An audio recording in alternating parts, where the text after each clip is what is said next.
Good morning, everybody. Signor Vice Presidente della Commissione Europea. Vice President of the Commission, Jyrki. Governor of the State of California, Jerry Brown. President of the European Investment Bank, Werner Hoyer. Commissioner Arias Cañete.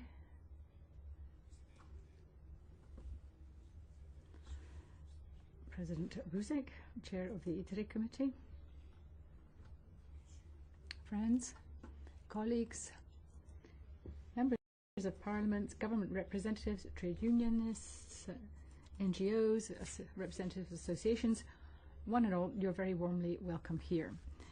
The last Eurobarometer study highlighted that youth unemployment, immigration, and terrorism were the main concerns of the European citizens today.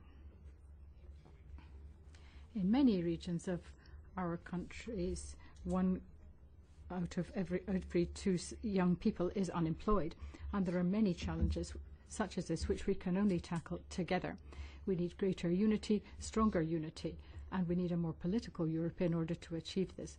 We need a Europe which works to bring together the peoples and the institutions and bring the institutions closer to the people. We need to give some prospects for the future for our young people, and we need to achieve greater growth and economic prosperity in order to vanquish the rising tide of populism.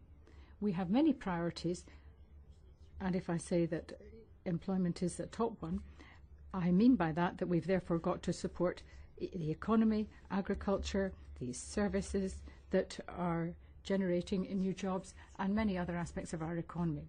In July last, the European Parliament adopted a resolution on industrial competitiveness, tackling the internal market, the digital market, energy policy, competitiveness, sustainability, environmental sustainability, and many other issues. The European experience down the years has been that if we bring together environment and industry, we can achieve a very great deal. And this can be a marriage which is not only useful, but is, in our view, absolutely essential. It is vital that we have a strong, robust industrial base in order to meet the challenges of climate change. We need to tackle air quality, water quality, waste management, population increase challenges, and more. And only through the right kind of investment in industry and in development, economic development, can we generate the technical solutions which we need for the future to tackle these very pressing challenges. Investment in these technologies means that we can also create jobs and enhance our competitiveness. So we've talked about this down recent months, not least recently with Mr. Jerry Brown, Governor of the State of California, who's been kind enough to join us here today. We've talked about technological matters, investment, economic development, and how to take forward this partnership. We've also talked about tackling energy issues and energy sustainability and energy security, which are essential to European policy making at the moment. I'd like to thank Commissioner Arias Cañete and Chairman Buzek for all the work that they've done on energy and on financing energy and the need to develop efficient energy policies and structures. The European Parliament is always in the forefront of these initiatives. In 2015, we adopted a resolution demanding more ambitious, future-orientated action on the climate and the environment. So this has been a long-term focus. We want to achieve energy supply at an affordable price and protect the consumer as well. This therefore means that we need to invest in the right priorities, the right areas, and have the right targets for energy efficiency and energy security. Europe is a leader in generating sustainability of energy and clean energy, the use of clean energy and the efficient use of resources with a view to cutting emissions. So we've been working on some time for this, and through so doing, we have generated jobs too. The numbers speak for themselves. Since 2007, the sector's grown 70%. The number of jobs created has been 1.2 billion, and the turnover has been 138 billion euros per annum.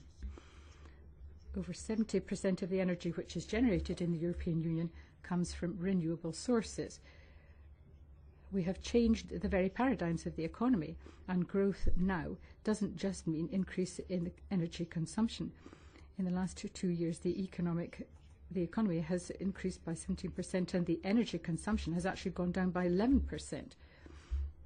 Therefore, we are living through a radical translation of our way of producing and generating wealth and managing the economy. We have to continue this radical change. We're already changing the economy, the way we work and our lifestyles, and we have to continue our commitment with this. And the European Commission, the European Union are both committed to this. We feel that leadership in the area of energy policy and technology are absolutely essential. We need to embrace the changes which are underway, and we need to achieve these ambitious goals. Many other partnerships on a global level have been useful, but it has to be said that the approach of Mr. Trump at a global level is not necessarily as helpful as it might be, but we are delighted to have Governor Jerry Brown here, because this shows that there is a strong political commitment from the United States, and there is a strong support for the choices that we are making here within Europe. It also gives us some comfort to the extent that we hope that there are advisors within the national government who also have a strong belief in the need to tackle climate change. So we're delighted to have Mr. Jerry Brown with us here today. We have shown our commitment to making progress. We have shown that we have signed the Paris agreements, and we have also participated in all the COP arrangements in the run-up to Bonn, which started yesterday. We have representatives there.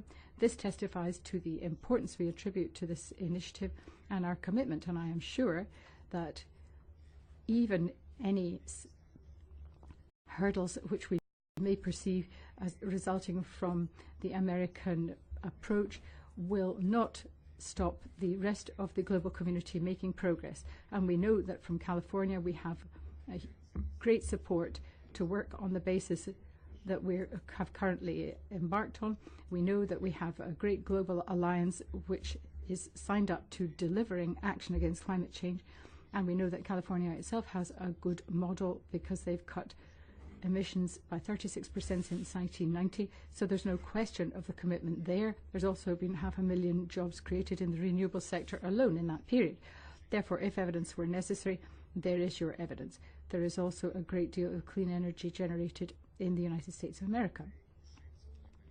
We need, of course, to be aware of the fact that we are living in an unprecedentedly difficult time.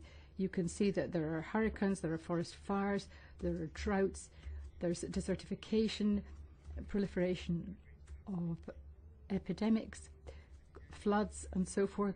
Millions of victims of all kinds of humanitarian disasters, but there's also a great deal of economic damage, and this takes its toll extensively on the world and also on our attempt to get global warming under control. There are also huge tensions in Europe, and there are great migrant flows from Africa. There's climate change driving some of this, but there's also terrorism, political tension behind this, and therefore we need to tackle all these different elements, because African peoples are leaving their homelands and are migrating towards the north of Europe for a plethora of different reasons. We need to tackle this. We need to realize that the encroachment of the desert, for example, on cultivated land is driving people to leave Africa and is depriving them of any hope for the future.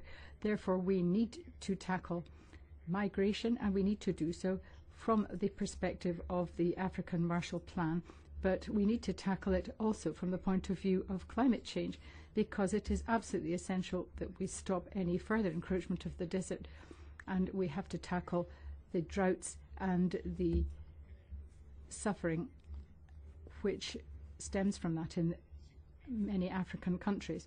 So this is a policy initiative which can happily marry with the initiatives which are tackling migration right across the continent. And we very much hope that we will deliver progress on this. We need to use all the instruments we have at our disposal. We need to use Galileo and various other satellite technologies which we have, and we need to ensure that we can have a comprehensive and coordinated approach to global observation in order to try to be able to preempt some of the disasters which happen, and at least to be able to predict what may happen a bit more quickly, and therefore be able to tackle it more effectively. Every euro which is invested in prevention is a euro well spent, and therefore we've got to encourage more public and private investment. We need millions per year invested in energy, clean energy, and in renewable energy. And if we can deliver the transition to a low emissions energy in the period between 2020 and 2030, that will be a huge success, but we will need about 177 billion investment every year. We will also need to have a coordinated legal framework, and we will need to have legal certainty in order to be able to encourage people to invest. So there are a lot of things we have to achieve which are prerequisites to the successful implementation of the clean energy package. And we will be able to create some 900,000 new jobs in so doing, but we've got to put the basic parameters in place first. We have been able to deliver some 10 billion new energy programs already, and the FC2 program, which has been agreed by the Commission, Parliament and the Council, will double the investment in FC programs, much of which can be generated into energy and climate projects. Between 2014 and 2021, there were 21 billion was invested in energy efficient buildings and energy efficient developments in the SME sector. Much of this has been done at regional level, but this alone is not enough. From the next budget going forward, we're going to have to increase the funds which are made available to attract more investment and to create more jobs. Let me say, for example, that even renewing our buildings, which generate 40% of the energy emissions, could actually make a huge impact on cutting climate emissions and also cut energy expenditure. Therefore, the building sector can do a great deal, and the construction industry can thereby also create jobs. Therefore, there are a number of important targets, a number of important strategies that we have to implement. And of course, there's a budgetary aspect to it. The budget is more than just redistribution of money, which comes from member states and goes to others. Far from it. We need to have political strategies, and we need a political vision, which needs to marry the need to protect the environment with that to create jobs and develop the economy. So we have to do this on the basis of renewable energies and a strong and robust budget, which will deliver on all these counts and will enable us to achieve the political objectives which are so very important, but which we believe are so very important. So it's not just a question of environment, it's not just a question of politics, far from it. It is a question of bringing together all these different interests and ensuring that we have a budget in the European Union that will deliver for the society of tomorrow. So the political objectives are a means to delivering these wider objectives, and they are a priority for us. I must say, however, that we must also work in partnership with others. Our energy systems can't exist in a vacuum. We have committed to 20% of interconnectivity by 2020, and we need to take forward our cross-border projects and do so more extensively after 2020, particularly in the electricity sector. As I've said, there's a huge challenge in terms of climate change, and the energy revolution is an opportunity for us to generate economic growth and jobs. This is an opportunity which we must grasp with both hands. We need to take the role of leadership in new technology, which is properly ours. We need to work closely together with all our partners, and we need to ensure that we give clear targets and objectives to all those who can contribute to bringing together the synergies between the public and the private sector. We have the finance risk and management platform, which is a good model, and I would like to think that we can build on that for the future. 7,000 projects are a huge incentive to investment throughout Europe. And I sincerely hope that we can build on this. We're also going to continue our discussions and negotiations on the circular economy on the ETS framework so that we can deliver on the political initiatives on this and deliver the policy objectives. These are so important to our longer-term goals. We have to be clear that we have rules and parameters governing all these sectors, particularly investment in the energy transition and climate emission cuts. The European Commission is prepared to do all it can to play its part in tackling climate change, but of course it needs to be able to work with others, and it has to be able to compete on the international market as an equal partner. We therefore have to recognize that it's important that we have symmetry on the basis of in energy and environmental projects so that we don't simply shift climate emission cuts in the European Union to developing countries where these emissions can be generated more cheaply. The European Union has got a big responsibility to deliver environmental sustainability for all its citizens. Innovation is imperative, and we have to continue to invest in Europe in order to deliver this. The European Parliament will leave no stone unturned to ensure that we can actually achieve these ambitious objectives, that we can tackle climate change effectively, and that we can reduce levels of pollution generated by our industry, because in so doing we can create jobs and we can give our children and grandchildren genuine hope and prospects for the future. So in closing, I'd like to thank you all very warmly for having come here today to participate in this high-level conference which we've organised between the various institutions. Thank you very much.